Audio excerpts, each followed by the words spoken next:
Good morning. കഴിഞ്ഞ ക്ലാസ്സിൽ അക്കൗണ്ടിങ്ങിലെ പ്രധാനപ്പെട്ട കുറച്ച് ടേംസുകൾ പഠിച്ചിരുന്നു. ക്യാപിറ്റൽ എന്താണ്, ഡ്രോയിങ്സ് എന്താണ്, ട്രാൻസാക്ഷൻ എന്താണ്, ട്രേഡ് എന്താണ്, ഇങ്ങനെ ചില വാക്കുകൾ നമ്മൾ കണ്ടിരുന്നു. ഇന്ന് നമ്മൾ അതുപോലെയുള്ള മറ്റ് കുറച്ച് പ്രധാന വാക്കുകളും കൂടി കാണാൻ പോവുകയാണ്.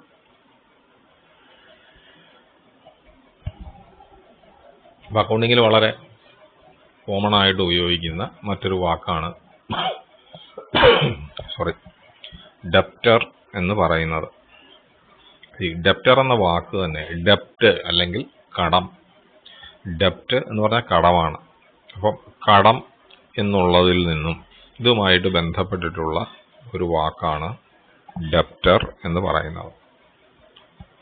എപ്പോഴും നമ്മൾ പലപ്പോഴും ഈ ഡെപ്റ്റും ക്രെഡിറ്റും ഒക്കെ തമ്മിൽ പലപ്പോഴും അക്കൗണ്ടിങ്ങിൽ മാറിപ്പോകുന്നതായിട്ട് കണ്ടിട്ടുണ്ട്. അതുകൊണ്ട് വളരെ ശ്രദ്ധിച്ച് നമ്മളൊന്ന് മനസ്സിലാക്കി വെക്കണം. അപ്പോൾ ഡെപ്റ്റ് എന്ന് പറഞ്ഞാൽ കടമാണ് എന്ന് നമുക്കറിയാം.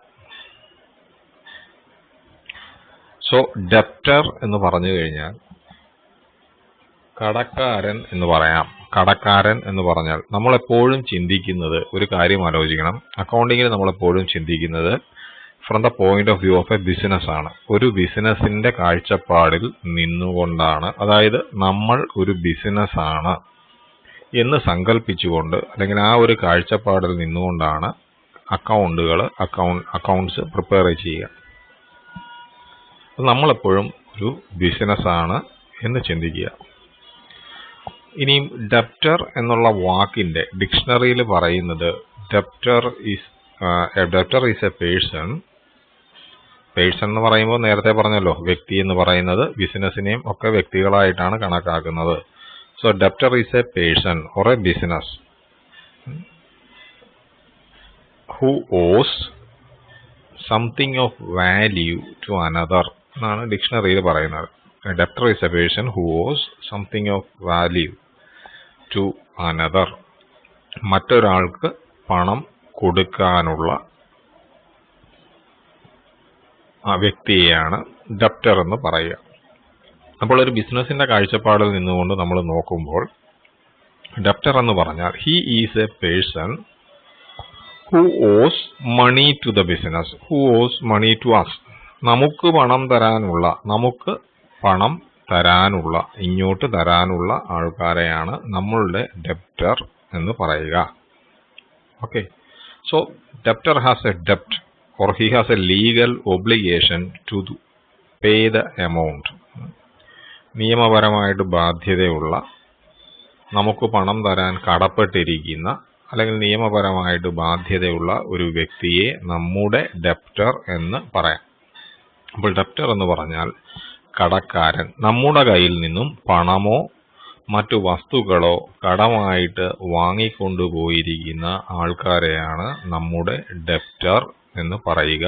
ഓർത്തോണം. So debtor is a person who owes money to the firm. നമുക്ക് നമ്മുടെ ഫേമിന്, അതായത് നമ്മുടെ ഓർഗനൈസേഷന്, നമ്മളുടെ കമ്പനിക്ക് പണം തരാനുള്ള വ്യക്തികളെ നമ്മളുടെ ഡെപ്റ്റേഴ്സ് എന്ന് പറയും.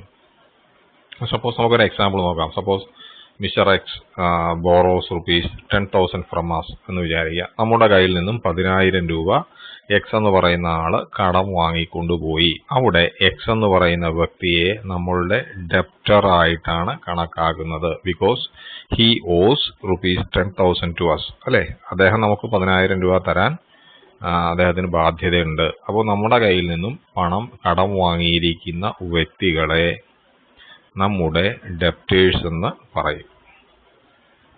ഇനി ഈ ഡെപ്റ്റർ എന്നുള്ള വാക്കിന്റെ നേരെ ഓപ്പോസിറ്റ് ആണ് ക്രെഡിറ്റർ എന്ന് പറയുന്നത്. Creditor is a person to whom something is owing by the firm എന്നാണ് പറയുക. അതായത് ആർക്കെങ്കിലും പണം അങ്ങോട്ട് നമ്മൾ കൊടുക്കാനുണ്ടെങ്കിൽ അവരെയാണ് നമ്മളുടെ ക്രെഡിറ്റർ എന്ന് പറയുക.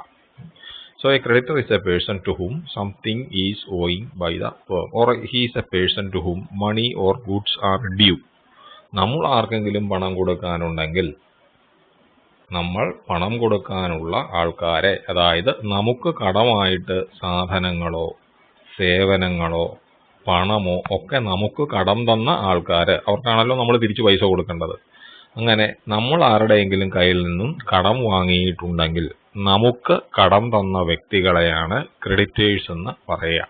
So they have extended credit to us എന്ന് നമുക്ക് പറയാം, അല്ലെ? അവർ നമുക്ക് കടം തന്നു. So you just assume that we went to a bank and we borrowed some money from the bank. നമ്മൾ സ്റ്റേറ്റ് ബാങ്ക് ഓഫ് ഇന്ത്യയിൽ പോയിട്ട് ഒരു 10,000 രൂപ കടം വാങ്ങി എന്ന് വിചാരിക്കുക. Here the bank is our creditor. ബാങ്കിനെയാണ് നമ്മൾ ക്രെഡിറ്റർ എന്നാണ് പറയുക. കാരണം ബാങ്കിൽ നിന്നും നമ്മൾ കടം വാങ്ങി, ആ പണം നമ്മൾ തിരിച്ചു ബാങ്കിന് കൊടുക്കണം. അപ്പോൾ നമ്മൾ തിരിച്ചു ബാങ്കിന് പണം കൊടുക്കാൻ ബാധ്യസ്ഥനാണ്. അപ്പോൾ അങ്ങനെ നമുക്ക് പണം കടം തന്ന ബാങ്കിനെ നമ്മളുടെ ക്രെഡിറ്റർ എന്ന് പറയും.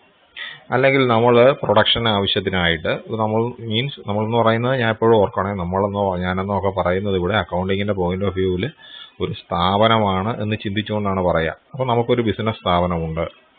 നമ്മളുടെ സ്ഥാപനത്തിന് പ്രൊഡക്ഷൻ നടത്തുന്നതിന് വേണ്ടി, ഉൽപ്പാദനം നടത്തുന്നതിന് വേണ്ടി ഒരു 50,000 രൂപയുടെ റോ മെറ്റീരിയൽസ് ഒരാൾ കടം തന്നു എന്ന് വിചാരിക്കുക. അങ്ങനെ നമുക്ക് റോ മെറ്റീരിയൽസ് കടം തന്ന ആളിന് ആ 50,000 രൂപ നമ്മൾ തിരികെ കൊടുക്കണം. 1 മാസം കഴിഞ്ഞോ 2 മാസം കഴിഞ്ഞോ ഒക്കെ തിരികെ കൊടുക്കണം. അപ്പോൾ അങ്ങനെ നമുക്ക് കടം തന്ന ആ വ്യക്തിയെ നമ്മളുടെ ക്രെഡിറ്റർ എന്നാണ് പറയുക. അപ്പോൾ നമുക്കാരെങ്കിലും പൈസ തരാനുണ്ടെങ്കിൽ അവരെ നമ്മളുടെ ഡെപ്റ്റേഴ്സ് എന്ന് പറയും. നമ്മൾ ആർക്കെങ്കിലും പൈസ അങ്ങോട്ട് കൊടുക്കാനുണ്ടെങ്കിൽ അവരെ നമ്മളുടെ ക്രെഡിറ്റേഴ്സ് എന്നും പറയും. ഇത് ഓർത്തിരുന്നോണം. നമുക്ക് പൈസ തരാനുള്ളത് ഡെപ്റ്റർ, നമ്മൾ പൈസ കൊടുക്കാനുള്ളത് ക്രെഡിറ്ററിനാണ്. ഓക്കെ. ഇനിയും അടുത്ത വാക്കാണ് അസറ്റ് എന്ന് പറയുന്നത്. അസറ്റ്സ് എന്ന് പറഞ്ഞാൽ ഡിക്ഷണറിയിൽ പറയുക, these are those things which have got some value. മൂല്യമുള്ള വസ്തുക്കളെ, വിലപിടിപ്പുള്ള വസ്തുക്കളെയാണ് അസറ്റ്സ് എന്ന് പറയുക.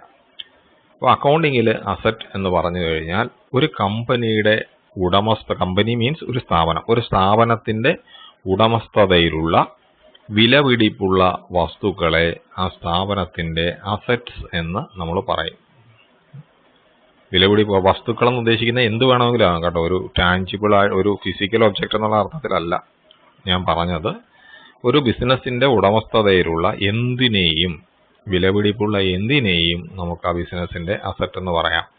നമ്മുടെ ബിസിനസ്സിന് സ്വന്തമായിട്ടൊരു കാറുണ്ടെന്ന് വിചാരിക്കുക. ആ കാറ് നമ്മളുടെ ഒരു അസറ്റാണ്. നമുക്ക് കുറെ കോഴിയോ പശുവോ ആടോ ഒക്കെ ഉണ്ടെന്ന് വിചാരിക്കുക, നമ്മളുടെ അസറ്റാണ്. നമ്മുടെ കയ്യിൽ കുറച്ച് പൈസ ഉണ്ടെന്ന് വിചാരിക്കുക, അത് നമ്മളുടെ അസറ്റാണ്. നമുക്ക് സ്വന്തമായിട്ടൊരു ബിൽഡിംഗ് ഉണ്ടെന്ന് വിചാരിക്കുക, അത് നമ്മളുടെ അസറ്റാണ്. കാരണം ഇതെല്ലാം വിലപിടിപ്പുള്ള വസ്തുവാണ്, നമ്മളുടെ ഉടമസ്ഥതയിലുള്ള വസ്തുവാണ്. അപ്പോൾ ഒരു ബിസിനസിന്റെ ഉടമസ്ഥതയിലുള്ള വിലപിടിപ്പുള്ള കാര്യങ്ങളെയാണ് അവന്റെ അസറ്റ്സ് എന്ന് പറയുക. So an asset is anything of monetary value owned by a business. ഒരു ബിസിനസിന്റെ ഉടമസ്ഥതയിലുള്ള വിലപിടിപ്പുള്ള എന്തിനേയും അസറ്റ് എന്ന് പറയാം. അപ്പോൾ വിലപിടിപ്പുള്ള എന്തെന്ന് പറയുമ്പോൾ അവിടെ ഞാൻ നേരത്തെ പറഞ്ഞ പോലെ ഒരു വസ്തു തന്നെ ആവണമെന്നില്ല. നമ്മളെ സംബന്ധിച്ച് നമ്മളുടെ ഇപ്പോൾ ഒരു പേറ്റന്റ് റൈറ്റ് നമുക്ക് കിട്ടിയിട്ടുണ്ടെന്ന് വിചാരിക്കുക. നമ്മളൊരു കണ്ടുപിടുത്തം നടത്തി, ആ കണ്ടുപിടുത്തത്തിന് സർക്കാരിൽ നിന്ന് നമ്മൾ രജിസ്റ്റർ ചെയ്ത് പേറ്റന്റ് റൈറ്റ് വാങ്ങി വെച്ചിട്ടുണ്ട് എന്ന് വിചാരിക്കുക. അത് നമ്മളുടെ അസറ്റാണ്. അല്ലെ, നമ്മളുടെ ബിസിനസ്സിന് ജനങ്ങളുടെ ഇടയിൽ നല്ല മതിപ്പുണ്ടെന്ന് വിചാരിക്കുക, നല്ല ഗുഡ് വിൽ, റെപ്യൂട്ടേഷൻ ഉണ്ടെന്ന് വിചാരിക്കുക, അതും നമ്മളുടെ അസറ്റാണ്. അപ്പോൾ വിലപിടിപ്പുള്ള എന്തും നമ്മളുടെ അസറ്റാണ്. അപ്പോൾ അസറ്റ് എന്ന് പറഞ്ഞാൽ ഒരു ബിസിനസ്സിന്റെ ഉടമസ്ഥതയിലുള്ള വിലപിടിപ്പുള്ള മൂല്യമുള്ള കാര്യങ്ങളെയാണ് അസറ്റ് എന്ന് പറയുക. ഇനിയും ഈ അസറ്റിന്റെ നേരെ ഓപ്പോസിറ്റ് ആണ് ലയബിലിറ്റി എന്ന് പറയുന്നത്. ലയബിലിറ്റി എന്ന് പറഞ്ഞാൽ മലയാളത്തിൽ ബാധ്യത എന്ന് നമുക്ക് പറയാം. അസറ്റ് എന്ന് പറഞ്ഞാൽ ആസ്തി എന്നാണ്, ആസ്തി. അതുപോലെ ലയബിലിറ്റി എന്ന് പറയുമ്പോൾ ബാധ്യതയാണ്. ബാധ്യത എന്ന് പറഞ്ഞു കഴിഞ്ഞാൽ we can say these are obligations, അല്ലേ? So liabilities are obligations that an organization has to pay at some time in the future. ഒരു ബാധ്യത എന്ന് പറഞ്ഞാൽ അതിൻ്റെ അർത്ഥം എന്താ മലയാളത്തിൽ? ബാധ്യത എന്ന് പറഞ്ഞു കഴിഞ്ഞാൽ ഭാവിയിൽ നമ്മൾ എപ്പോഴെങ്കിലും കൊടുത്തു തീർക്കേണ്ട കാര്യങ്ങളെയാണ് നമ്മളുടെ ബാധ്യത എന്ന് പറയുന്നത്, അല്ലേ? ഒരാളുടെ കയ്യിൽ നിന്നും 1000 രൂപ കടം വാങ്ങിയിട്ടുണ്ടെങ്കിൽ ആ 1000 രൂപ നമ്മുടെ ബാധ്യതയാണ്, അത് നമ്മൾ തിരിച്ചു കൊടുക്കണം. ഒരു ബാങ്കിൽ നിന്നും ലോൺ എടുത്തിട്ടുണ്ടെങ്കിൽ ലോൺ എന്ന് പറയുന്നത് ഒരു ബാധ്യതയാണ്, അത് തിരിച്ചു കൊടുക്കണം. അപ്പോൾ ഇങ്ങനെ തിരിച്ചു കൊടുത്തു തീർക്കേണ്ട ബാധ്യതകളെയാണ് ലയബിലിറ്റീസ് എന്ന് പറയുക. So a liability is something a company owes, usually a sum of money. മറ്റുള്ളവർക്ക് കൊടുത്തു തീർക്കേണ്ട ബാധ്യതകളെ, സാധാരണ അത് പണമായിരിക്കും. അപ്പോൾ അങ്ങനെ കൊടുത്തു തീർക്കേണ്ട ബാധ്യതകളെയാണ് ഒരു കമ്പനിയുടെ ലയബിലിറ്റി എന്ന് പറയുക. അപ്പോൾ ലയബിലിറ്റി എന്ന് പറഞ്ഞു കഴിഞ്ഞാൽ ബാധ്യതയാണ്. അസറ്റ് എന്ന് പറഞ്ഞു കഴിഞ്ഞാൽ ആസ്തിയാണ്. ആസ്തി എന്ന് പറഞ്ഞാൽ മലയാളത്തിൽ ആസ്തി എന്ന് പറയുന്നത് എന്താണ്? വിലപിടിപ്പുള്ള മൂല്യമുള്ള വസ്തുക്കൾ. ലയബിലിറ്റി എന്ന് പറഞ്ഞാൽ മലയാളത്തിൽ ബാധ്യതയാണ്. തിരിച്ചു കൊടുക്കേണ്ട പണമോ മറ്റു കാര്യങ്ങളെയാണ് ലയബിലിറ്റീസ് എന്ന് പറയുക. അപ്പോൾ ഇത്രയും വാക്കുകൾ നന്നായിട്ട് ഒന്ന് മനസ്സിലാക്കി വെച്ച് കഴിഞ്ഞാൽ, ഇനിയും ധാരാളം വാക്കുകൾ വരാനുണ്ട് ഒന്നിനു പുറകെ ഒന്നായിട്ട്, എങ്കിലും അടിസ്ഥാനപരമായിട്ട് ഈ വാക്കുകളൊക്കെ ഒന്ന് ഓർത്തിരിക്കുക. എങ്കിലേ നമുക്ക് പതുക്കെ അക്കൗണ്ടിങ്ങുമായിട്ട് മുന്നോട്ട് പോകാനായിട്ട് പറ്റുകയുള്ളൂ.